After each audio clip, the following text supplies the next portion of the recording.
विकासशील इंसान पार्टी यानी वीआईपी के संस्थापक और बिहार सरकार में मंत्री रहे मुकेश सहनी की वाई प्लस सुरक्षा वापस ले ली गई है। वे चुनावी रैली कर सीवान से हेलीकॉप्टर से सीतामढ़ी के बीच जब हवा में थे, उसी बीच उनकी सुरक्षा वापस लेने का आदेश आ गया। जब वे सीतामढ़ी पहुंचे तो पता चला कि उनकी सुरक्षा वापस हो चुकी थी। सुरक्षा वापस पर सहनी ने एतराज जताया और कहा कि संविधान और लोकतंत्र की रक्षा के लिए उनकी लड़ाई जारी रहेगी, भले ही उन्हें फांसी पर चढ़ा दिया जाए। मुकेश सहनी की पार्टी वीआईपी इन दिनों महागठबंधन में शामिल है और 3 लोकसभा सीट से झंझारपुर से चुनाव लड़ रही है।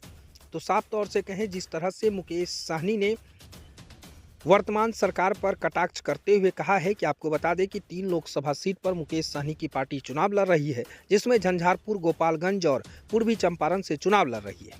इन दिनों सहनी लगातार नेता प्रतिपक्ष तेजस्वी यादव के साथ मिलकर चुनावी सभा में व्यस्त हैं। 2 दिन पहले एक चुनावी सभा में प्रधानमंत्री नरेंद्र मोदी और अमित शाह के खिलाफ कथित विवादित बयान दे बैठा। उसके बयान आने के बाद सहनी ने मामले में सफाई भी दी। उन्होंने यहां तक कहा कि उन्होंने ऐसा कोई बयान नहीं दिया, उनके बयान को तोड़ मरोड़ कर दिखाया गया है। मुकेश सहनी का बयान आने के बाद चंद घंटों के बाद ही उनके कुछ समय पहले मिली वाई प्लस सुरक्षा हटा ली गई। सुरक्षा हटने के बाद सहनी ने इस पर एतराज जताया है। उन्होंने कहा है कि सुरक्षा हटाए जाते वक्त चीज़ों को स्पष्ट किया जाना चाहिए। उन्हें वाई प्लस सुरक्षा की एक प्रक्रिया के तहत दी गई थी। उन्होंने कहा कि प्रक्रिया के तहत ही उसे हटाया जाना चाहिए। उन्होंने अपने बयान के सार्वजनिक माफ़ी मांगते हुए कहा कि उनके बयान से किसी को खेद पहुंचा है तो वो माफ़ी चाहते हैं, लेकिन मुझे फांसी पर चढ़ा दीजिए। मेरी लोकतंत्र और संविधान की रक्षा के लिए लड़ाई और जारी रहेगा। तो साफ तौर से करें, मुकेश सहनी महागठबंधन के साथ चुनावी सभा को संबोधित करने में लगातार व्यस्त हैं।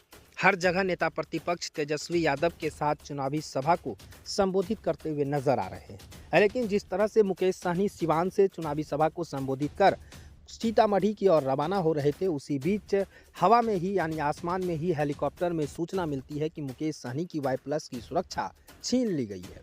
उसके बाद जब हेलीकॉप्टर से नीचे उतरे तो मुकेश सहनी बयान दिए कि जिस तरह से मेरे साथ इस तरह का अन्याय किया गया है, एक प्रक्रिया के तहत सुरक्षा हटाई जाती है, लेकिन अगर ऐसा किया गया है तो वो भी उनका जवाब देना चाहिए।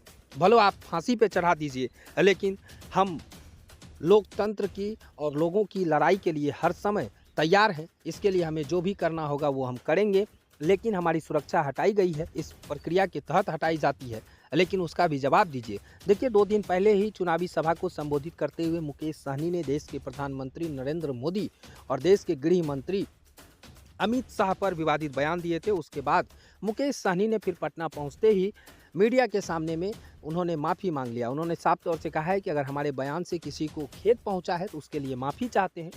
लेकिन मुकेश सहनी को हाले कुछ घंटे के बाद सूचना मिलती है कि उनकी वाई प्लस की सुरक्षा छीन ली गई है। फिर क्या था? फिर मुकेश सहनी साफ तौर से मीडिया के सामने में कहा है कि हमें फांसी पर चढ़ा दीजिए, लेकिन हम लोगों की लड़ाई के लिए लड़ते रहेंगे। हम अपने समाज को आरक्षण दिलाकर रहेंगे। इसके लिए हमें जो भी करना होगा वो हम करते रहेंगे। इन दिनों मुकेश सहनी के साथ मुसीबत में घिरा हुआ है।